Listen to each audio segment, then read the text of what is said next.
What's going on, beautiful people? It's your boy here, Westy from A Connection TV, the network, the one channel on YouTube, where we actually adopt similar connections despite our differences. And I am here to talk to you about Walking Dead, A New Beginning, Season 9. Are we excited by the return?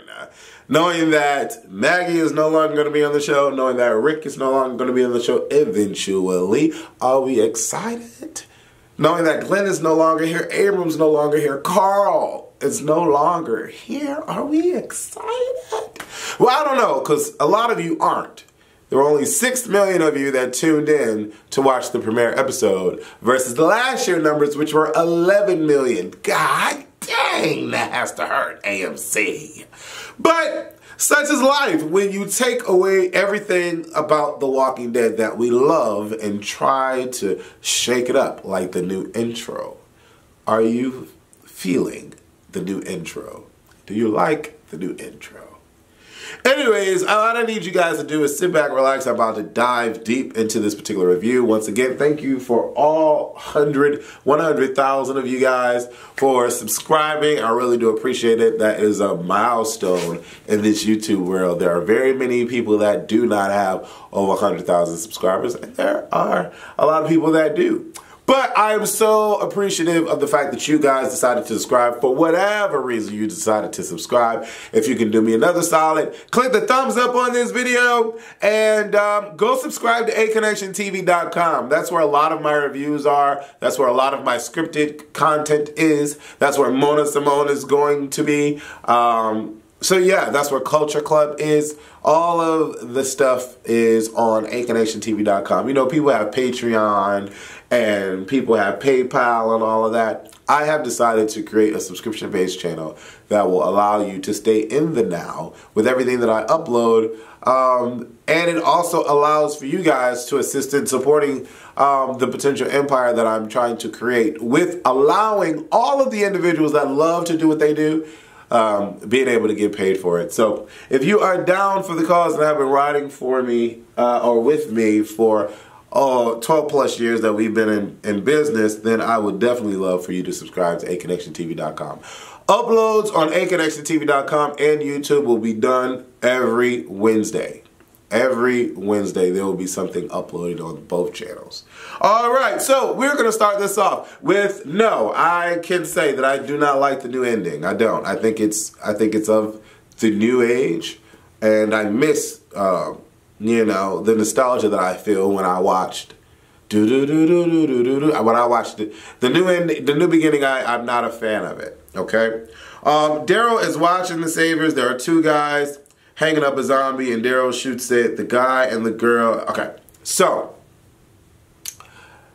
and I'm going through my notes, and I'm realizing where I placed myself, because I had to watch it, but I fell asleep on it when I was watching it. I know that's sad. I fell asleep when I was watching it, so I had to rewatch it. So I was rewatching it today just to make sure I have everything that happened, and I know everything that happened. So such is the way that they always do this. They always give us this perfect painting to look at, to marvel. And then we look and turn our heads, and then we see some catastrophic calamity happening in another painting. Like, they set us up to believe that everything is all peaches and cream, and it's become this big old Western. It's become this Western, and I know that they've been going through years and years and years of this shit, so I'm sure all of the resources and everything is completely wiped out. But they are going shopping in a museum. They're looking for seeds. Apparently, there were seeds held up in a museum that Ann told them about. They're looking for this wagon. They're going to get this wagon. They're going to get this stuff for the forgers, the blacksmiths to forge. So they're going museum shopping, and I'm like, okay, all right, interesting. Like, you know, everybody together is nice.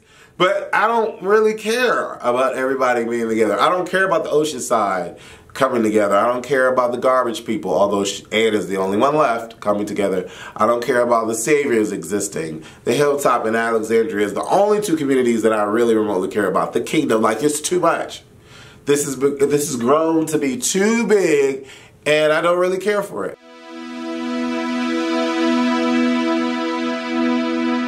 I can pay you in money. Nigga. I don't want no payment from your jobless ass. Next year, nigga, I want that shit right now. Nigga, my nigga's getting hard.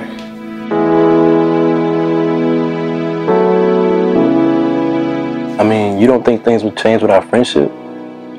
I don't want to lose what we have. How could we? I mean, Jones, I love you. Like, love? Yes, like love.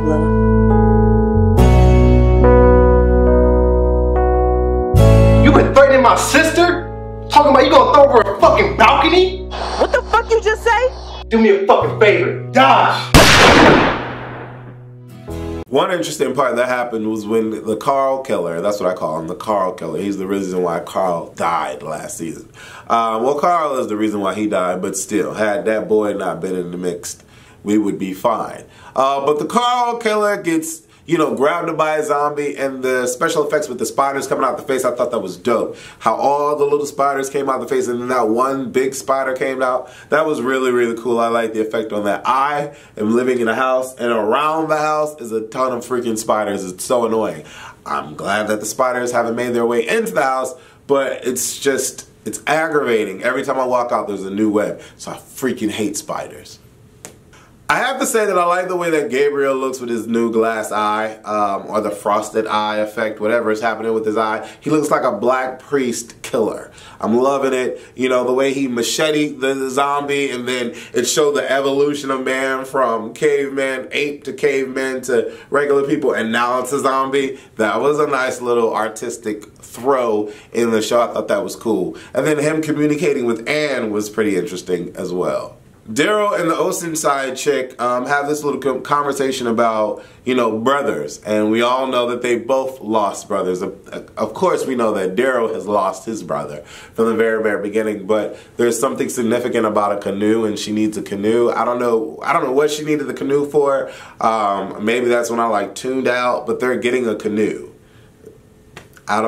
An old canoe, mind you. So, I really wasn't here for the whole background story behind it, but it was just unnecessary. Like, some of the stuff that they were grabbing from the museum, I was just like, why? One of the powerful moments for me this particular episode was when Carol, Maggie, and Michonne were three walking together, and they were talking about life as it currently stands today. They were congratulating her, Maggie, on being elected to be leader of the Hilltop. And, they were talking about the concept of leadership coming back and the election coming back and, ballots being counted and things of that sort. And, Carol throws in the fact that she's in love with the king. I like how they're referencing how in history the world has been as it progressed and elevated to now that we have this democracy, so to speak, from medieval times all the way up until now. It's very interesting how the ladies are paying attention to how their life is now. It was very hard for me to see this whole wagon debacle coming down the stairs. I'm like, I'll always ask this. Can you not find a grocery store? Can you not find a Walmart? Can you not find a Target? Can you not find a dealer where none of the cars have been tapped or touched? Can you, what's going on? Why can't we find any of these places? And in all of the years, we've never found any of these places. It's always been a small family store, or a small pharmacy and a family store, or something like that. I think the best part of waking up is Folgers in your cup. But no, when they were in the hospital for that moment, that season, I thought I was like, okay, finally, we're in a spot where we can have some stuff make sense. But they're never they're never going to all of these places. And so in my mind, no one has ever gone to all of these places. And when are we going to start? I don't understand the whole pulling the wagon down. You mean to tell me you can't find another bus with gas still in it? I know eventually the gas will run out, Wes, so a wagon is good, but it's not conventional. And these times where you have people like Negan, who has trucks upon trucks upon trucks, just missile launching shit at y'all, a wagon is not going to protect y'all. So I really wasn't understanding the wagon. Then when Ezekiel almost fell through to his death, and then Carol saved him, everybody saved him, then she got up and kissed him, I was like, aw, that was cute. But I don't know how the fuck y'all thought y'all was gonna carry the wagon over. Well, they got the majority through, but it just wasn't making sense to me. The whole wagon thing, go to a dealership, that's all I'm saying. Ken dies on the way back. I don't care about Ken. Nobody cares about Ken.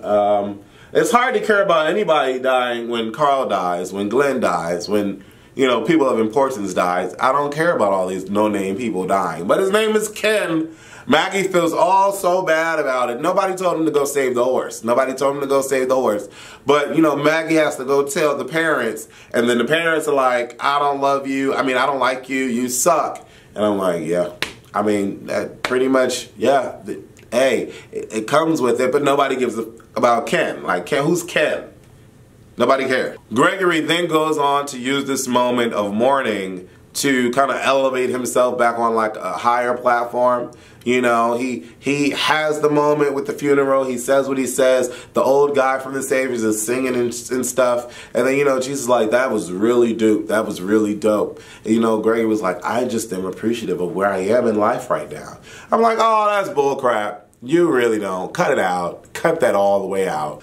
The Saviors clap for Rick Grimes, and Daryl isn't having it. He's annoyed with it. They clearly see that someone is still saying that I am Negan and all of that. And I think it was the guy that hung up the zombies with the girl in the beginning. I think he's going to be a problem because when you look at the next episode, he's fighting people on the bridge. So I think he's going to be a problem. You know, Rick, for whatever reason, has Daryl as the leader of the Saviors. This is the most twisted thing that I've seen in a long time on the show because Daryl has been through a lot with the Saviors, has been through a lot with Negan. Why would we even ask him to run the Saviors realm? Why? It makes no freaking sense whatsoever. So it boggles my mind. Rick wants to talk to Daryl, and or Daryl wants to talk to Rick, and this conversation is really, really intense. It sets the tone for how these two guys are going to be. There's no more butt buddies. It's not going to be Nelson and Shane on the challenge. It's really not. It's going to be a level of chaos. But, you know, Rick says we can't let the sanctuary fail. Daryl says, how long is this going to last? All of the resources are gone. Daryl says there is no us anymore. Everyone is everywhere. He misses the small group. Daryl says, I don't want to go back to Alexandria. I want to go back to the hilltop. Rick asks him to come back home. Rick says we are not together because things have changed. And Daryl says, well, Rick, you're the one that changed everything.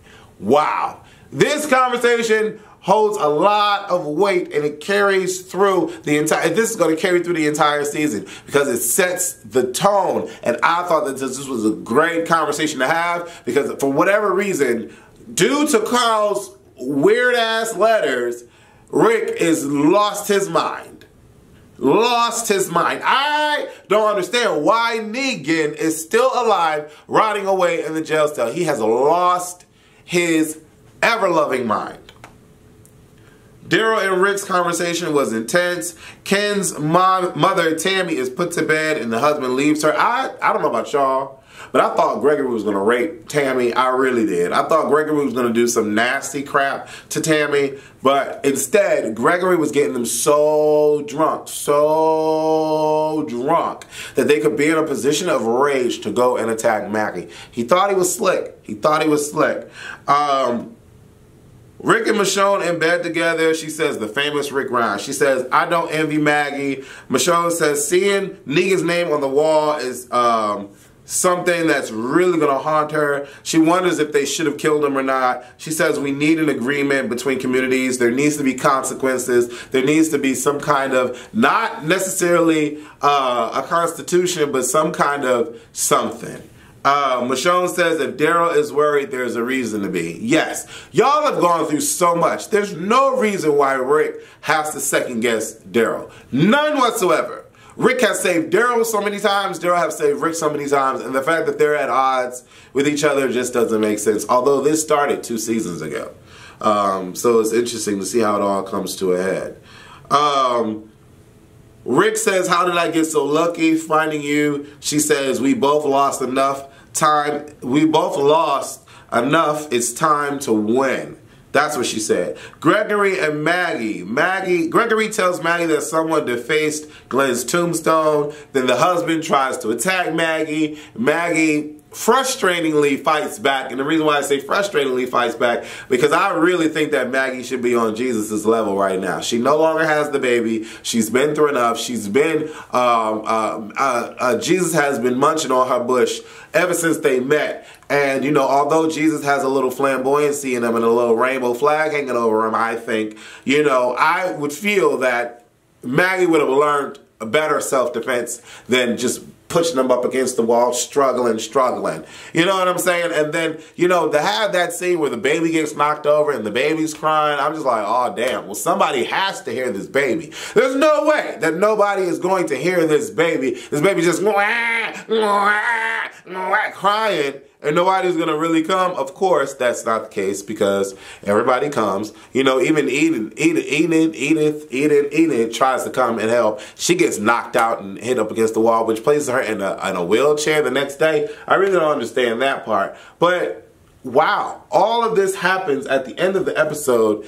And the only thing that comes to my mind is, what is Maggie going to do? Because when Gregory confronts her and then Maggie confronts him, busted and bloodied and bruised, and they go at it, he literally tells her to her face, you suck. We already know why you don't want to go back to Alexandria, but you suck. You've been riding Rick's coattails for forever, and you can't even make a fucking decision on your own. Then Gregory tries to kill Maggie, but Maggie says, you know what? No, I got you. I got him.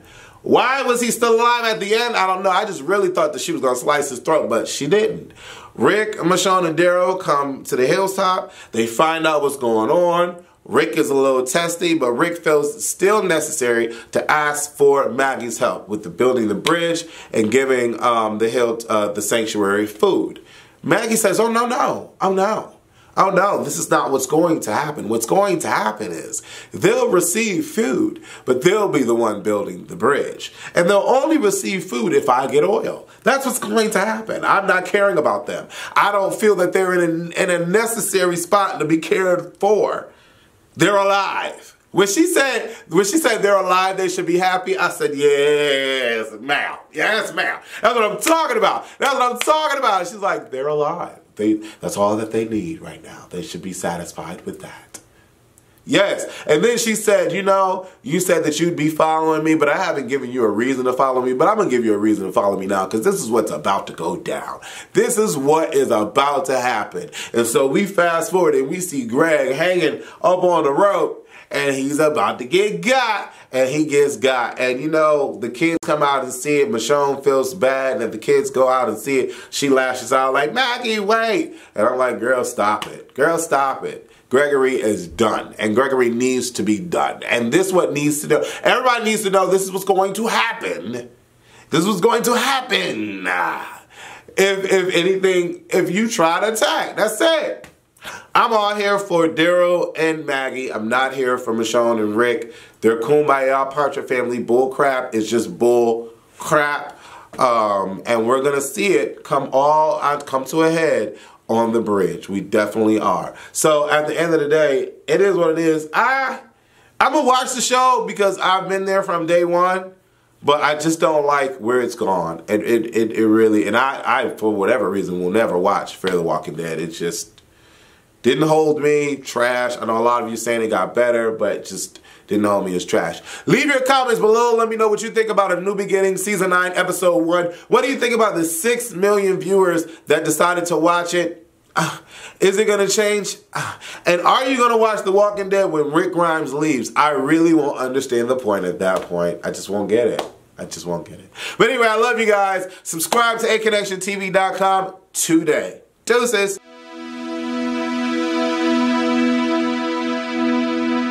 I can pay you in money. Nigga.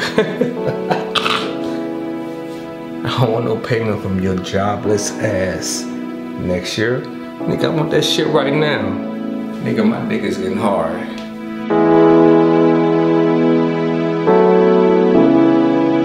I mean, you don't think things would change with our friendship? I don't want to lose what we have. How could we? I mean, Jones,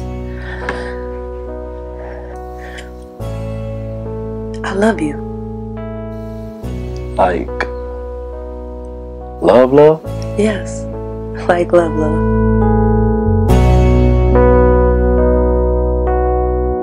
You been threatening my sister? Talking about you gonna throw her a fucking balcony? What the fuck you just say? Do me a fucking favor. Dodge.